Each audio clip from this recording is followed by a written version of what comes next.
Today we are going to start a multiplication of integers. Okay, how can we multiply two integers? So we have to follow two rules. Rule first and rule second. There are two rules to multiply integers. First rule is if the integers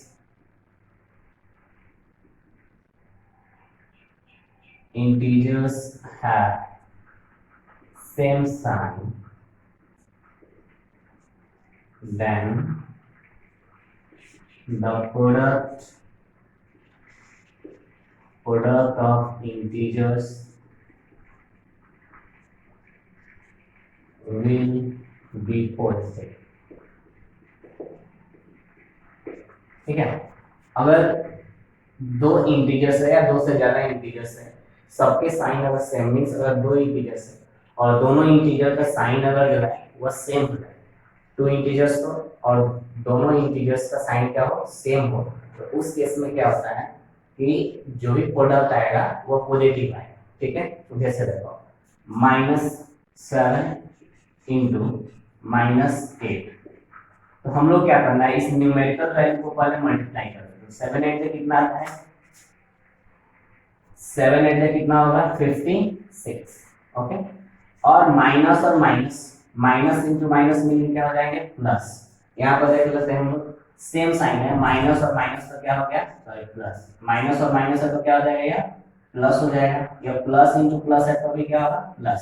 means दो integer और दोनों integer का sign same है तो value जो आएगा, जो product आएगा कैसे आएगा, पॉजिटिव. अब जैसे अगर हम लोग पॉजिटिव लेते हैं 5 इंटू 9, दोनों प्लस प्लस है, +5 + 9, 9 5 जा 45. यह तो दो का हो गया. दो से ज्यादा रहता तब क्या होता, तो दो से ज्यादा जैसे मान लो हम लिखते हैं -3 इंटू -2 इंटू -5 इक्वल्स टू. अब यहाँ 3 हो गया, कैसे मल्टीप्लाई करेंगे, पहले हम लोग दो इंटीजर्स को मल्टीप्लाई करेंगे, उसका जो रिजल्ट आएगा उसके साथ थर्ड वाले को भी मल्टीप्लाई करना है. ठीक है, तो देखो -3 इंटू -2, तो दोनों का साइन सेम है, माइनस माइनस, तो इसका जो वैल्यू आएगा क्या आएगा, प्रोडक्ट प्लस में आएगा. तो 3 2 या कितना हो गया 6, minus into minus plus into -5. Okay, अब साइन देखो डिफरेंट हो गया, अलग अलग हो गया. जब भी साइन डिफरेंट हो जाए, जब भी साइन डिफरेंट होगा तो जो प्रोडक्ट आएगा वो क्या आएगा, निगेटिव आएगा. प्रोडक्ट क्या आएगा, निगेटिव. देखो माइनस इंटू प्लस माइनस होगा, प्लस इंटू माइनस माइनस होगा. यहाँ पे प्लस इंटू माइनस है तो माइनस में आएगा. 6 5 से कितना हो गया 30. समझ में आया. तो एक से ज्यादा मींस दो से ज्यादा अगर इंटीजर्स को मल्टीप्लाई करना है तो हम लोग पहले क्या करेंगे, दो ही इंटीजर्स को करेंगे, फिर नेक्स्ट हटाएंगे. फिर जैसे यहाँ पे देखो एक और देखते हैं, -2 इंटू -3 इंटू -5 इंटू -1, इसको मल्टीप्लाई करना. इसमें कितने इंटीजर्स, 4 इंटीजर्स. तो पहले इन दोनों को एक साथ करो, फिर इन दोनों को एक साथ. तो 2 3 जा 6, माइनस इंटू माइनस क्या होगा, प्लस हो जाएगा. और इंटू 5 इंटू 1 कितना आएगा 5, माइनस इंटू माइनस प्लस हो गया. अब इन दोनों को मल्टीप्लाई करेंगे, दोनों का साइन सेम है तो 6 5 पे कितना हो जाएगा 30 हो जाएगा. ठीक है, तो यह था first rule, how to multiply integers. Okay, next इसमें देखते हैं हम लोग सेकेंड रूल इसका, कि अगर साइन डिफरेंट होता है, integers having different sign, integers having different sign, the integers have different sign, integers have different sign, then the product of integer will be negative. तो प्रोडक्ट जो प्रोडक्ट होगा integers का क्या हो जाएगा, निगेटिव हो जाएगा. जैसे अभी हम लोग देखें एग्जांपल में, इसको देखो, जैसे मान लो लिखे -5 इंटू -12 इंटू -5 इंटू 12, दो ही इंटीजर लेते हैं तो यह एक निगेटिव और ये क्या हो गया पॉजिटिव. 12 5 जा 60. साइन किसका आएगा, माइनस का, क्योंकि साइन क्या है, डिफरेंट है. दूसरा लेते हैं लोग 3 इंटू -9, तो देखो यहाँ पे क्या हो रहा है, एक पॉजिटिव एक निगेटिव, तो 9 3 जा 27, साइन किसका आएगा, माइनस का. तो जब भी डिफरेंट साइन हो जाएगा, जैसे अब इसमें भी मान लो 3 या 4 आता है, जैसे 2 इंटू -5 इंटू 6 इंटू -3, ऐसे आएगा. हम लोग क्या करेंगे, किसी भी दो इंटीजर को एक साथ मल्टीप्लाई करो, कोई दिक्कत नहीं है. तो यहाँ देखो इन दोनों को एक साथ कर लेते हैं, इन दोनों को एक साथ मल्टीप्लाई करते हैं, तो 2 5 10, साइन किसका आएगा माइनस, क्योंकि दोनों का डिफरेंट साइन है, प्लस एक माइनस, तो माइनस 10 इंटू फिर प्लस और माइनस 6 3 जा 18, साइन किसका आएगा माइनस का। तो अब देखो जब भी माइनस में आता है बीच में मल्टीप्लिकेशन का साइन, इसको हम लोग क्या करेंगे, या प्लस का साइन है तो इसको ब्रैकेट में लिख देते हैं। माइनस इंटू माइनस दोनों का साइन सेम हो गया, तो दोनों जब साइन सेम हो गया तो क्या हो जाएगा प्लस, और 10 18 जा 180, ऐसे आंसर हो जाएगा। तो यह हम लोग का दो रूल हुआ, सेकंड और फर्स्ट रूल, जिससे हम लोग क्या कर सकते हैं multiplication of integers, means integers को हम लोग मल्टीप्लाई कर सकते हैं। अब प्रॉपर्टीज देख लेते हैं हम लोग।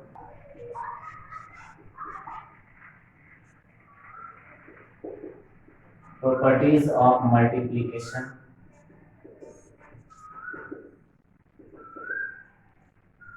Properties of multiplication. तो प्रॉपर्टीज क्या है मल्टीप्लिकेशंस का, ये देखते हैं। तो फर्स्ट प्रॉपर्टी है, first property is state that if a and b are two integers, then a into b will also be an integer। ठीक है, मीन्स बोल रहा है कि अगर दो नंबर है, दो इंटीजर्स है, जैसे -3 इंटू -5, दोनों इंटीजर, दोनों इंटीजर्स को मल्टीप्लाई करते हैं तो जिसका प्रोडक्ट आएगा वो भी क्या होगा इंटीजर होगा। तो माइनस इंटू माइनस प्लस 3 5 जा 15, देखो ये पॉजिटिव इंटीजर, यह भी इंटीजर है, नेगेटिव इंटीजर, ये भी क्या है इंटीजर है, नेगेटिव इंटीजर्स। तो यह था closure property, if we multiply two integers then we get product as we get integer. तो हम लोग जो प्रोडक्ट मिलता है वो क्या होता है इंटीजर ही होता है। नेक्स्ट प्रॉपर्टी हम लोग देख लेते हैं,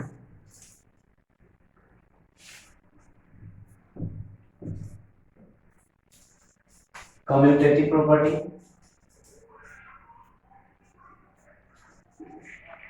कम्यूटेटिव प्रॉपर्टी, कम्यूटेटिव प्रॉपर्टी में क्या है, जस्ट इसके पहले भी हम लोग पढ़े कि ऑर्डर चेंज करने पे, जैसे एडिशन और सब्ट्रैक्शन में पढ़े थे कि ऑर्डर अगर इंटीजर्स का चेंज करते हैं तो उसका जो वैल्यू आता है, चाहे वो सम हो या डिफरेंस हो, उस पर कोई इफेक्ट नहीं पड़ना चाहिए। तो वैसे यहाँ भी अगर दो इंटीजर जैसे कि a इंटू बी किए तो इसका वैल्यू b इंटू ए भी करे तो क्या आना चाहिए, सेम ही आना चाहिए। ठीक है, जैसे मान लीजिए कि हम लिखते हैं 3 इंटू 9 तो कितना आएगा 27, और 9 इंटू 3 लिखे तो भी कितना आएगा 27।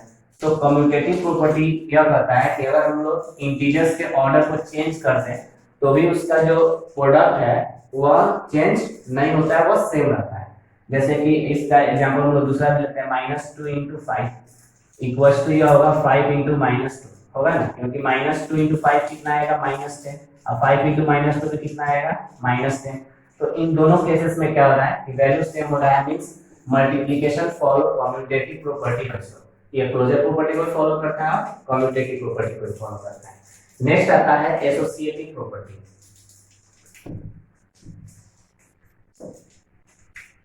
Associative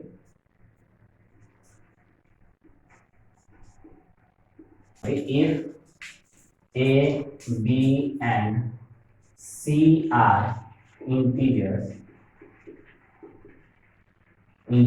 then a into b into c equals to a into b into c।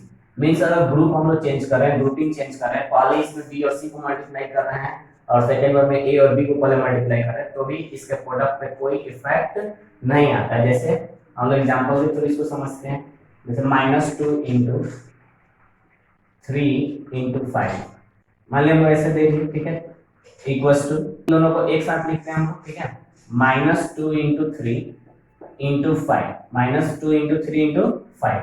तो इन दोनों को सॉल्व करके देख लेते हैं, आंसर सेम आएगा। देखो -2 का पहले -2, इन दोनों को फर्स्ट में सॉल्व करते हैं इसमें, तो 3 5 जा 15, तो कितना आएगा ये माइनस प्लस -2 15 जा 30। ठीक है, इस साइड वाले को आरएचएस को सॉल्व करें तो -2 इंटू 3 -6 आएगा, माइनस प्लस -2 3 जा 6 इंटू 5, तो ये कितना आ जाएगा -30। तो दोनों जगह सेम आंसर आ रहा है, यानी यह एसोसिएटिव प्रॉपर्टी को भी फॉलो करता है। Multiplication of integers also follow associative properties। okay, next है multiplicative identity. Multiplicative identity, multiplicative identity क्या होता है? देखो आइडेंटिटी जब भी लग गया इसका मतलब हो गया पहचान, समझने की होता है। हम लोग एडिटिव आइडेंटिटी भी देखे थे। Multiplicative identity, multiplicative identity. तो मल्टीप्लिकेटिव आइडेंटिटी क्या होता है?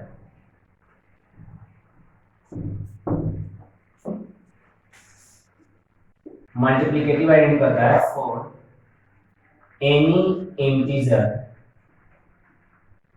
For any integer a into 1 equals to 1 into a equals to a। ठीक है, अगर किसी भी इंटीजर में 1 से मल्टीप्लाई करते हैं तो वही इंटीजर ही आंसर आएगा। ठीक है, तो जैसे कि यहाँ पर लिखते हैं हम लोग -3 into 1, तो आंसर कितना होगा -3, या 1 into -3 तो भी आंसर कितना आएगा -3 आएगा। तो इस तरह से यह जो 1 है, 1 क्या कहलाता है? Multiplicative identity.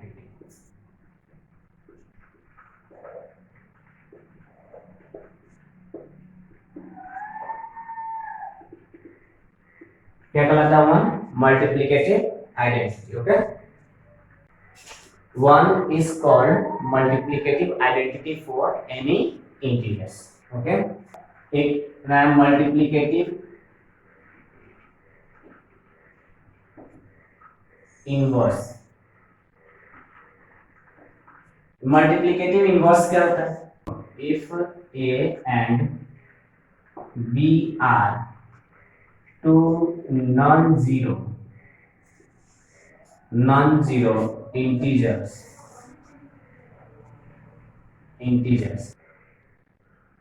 a into b equals to 1, a into b equals to 1, then a is the multiplicative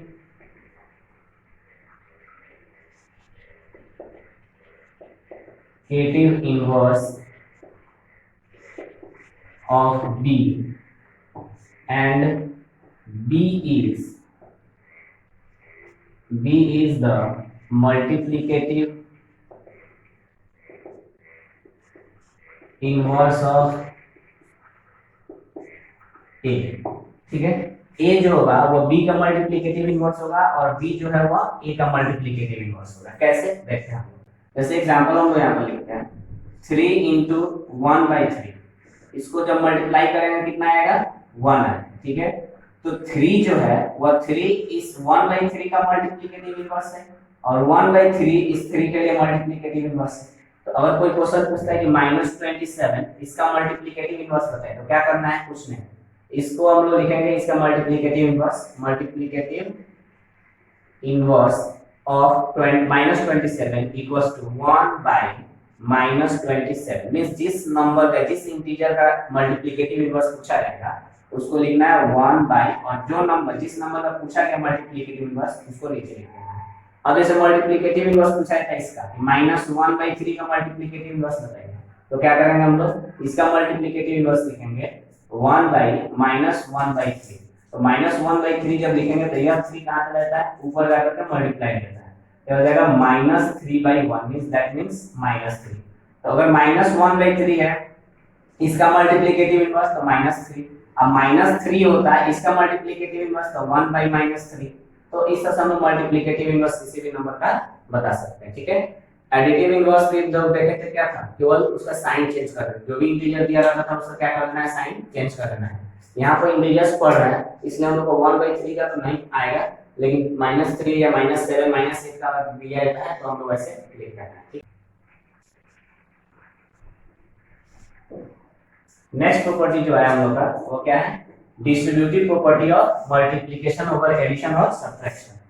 इसमें क्या है कि जब हम लोग किसी नंबर से, जैसे देखो a into b plus c, यानी डिस्ट्रीब्यूटिव प्रॉपर्टी, नाम ही क्या है? Distributive property. डिस्ट्रीब्यूट हो जाता है, या जो a है इस b के साथ में मल्टीप्लाई होता है और c के साथ में मल्टीप्लाई होता है, यानी इसको हम लोग ऐसे लिखते हैं a into b plus a into c। तो यह हो गया distributive property of multiplication over addition, और इसी को हम लोग सब्ट्रैक्शन पे लागू करें। तो इसमें हो जाएगा, इसे देखो a into B, A into B, और देखो माइनस का साइन आया ना, तो यहाँ पर लिखेंगे माइनस a इंटू सी। दोनों को एक एक एग्जाम्पल के साथ हम लोग देखते हैं, एग्जाम्पल के थ्रू ज्यादा अच्छा समझ में आएगा हम लोग को। तो देखो जैसे इसके लिए हम लोग एक एग्जाम्पल लिखते हैं, 3 इंटू 4 प्लस 2, ठीक है। तो यह कितना लिखाएगा, 3 इंटू 4, 3 से 4 मल्टीप्लाई करना, 3 से 2 में मल्टीप्लाई करना है, प्लस 3 इंटू 2। तो इन दोनों को मल्टीप्लाई करके कितना आएगा, 3 4 जा 12 प्लस 3 2 जा 6, कितना आ गया 18। अब कैसे पता चले कि ये सही है गलत, तो हम लोग देखो क्या करते हैं, पहले ब्रैकेट को सॉल्व करते हैं। तो ब्रैकेट को पहले सॉल्व करके कितना आएगा 6, और ये कितना है 3, तो 3 6 से कितना आता है 18। तो हम लोग बोर्ड मास के भी रूल्स अगर फॉलो करें तो भी इतना ही आ रहा है, और ये जो प्रॉपर्टी इसके यूज कर रहे हैं तो भी 18 ही आ रहा है। नेक्स्ट आता है यहाँ पे, देखो ये इसके लिए एक एग्जांपल लेते हैं हम लोग, जैसे यही एग्जांपल 3 इंटू 4 माइनस 2 लिख दिया, ठीक है। तो 3 से 4 को मल्टीप्लाई करेंगे, 3 से 2 को मल्टीप्लाई करेंगे, तो 3 इंटू 4 माइनस 3 इंटू 2, तो 3 4 जा कितना हो गया 12, और 3 2 जा 6, 12 माइनस 6 कितना आंसर हो गया 6, ठीक है। इसको अगर बॉड मास के रूल से भी सॉल्व करो तो 4 माइनस 2 पर इस ब्रैकेट को सॉल्व करें कितना आएगा 2 इंटू 3, तो कितना आता है 6 आता है। तो इस तरह से हम लोग कह सकते हैं कि यह जो डिस्ट्रीब्यूटिव प्रॉपर्टी है मल्टीप्लिकेशन और एडिशन और सब्ट्रैक्शन है, इन दोनों को फॉलो करता है। कौन, multiplication follow distributive property, okay, over addition and subtraction. So this is the last properties. So in next video we will see how can we divide and how can we divide two integers and their properties, okay.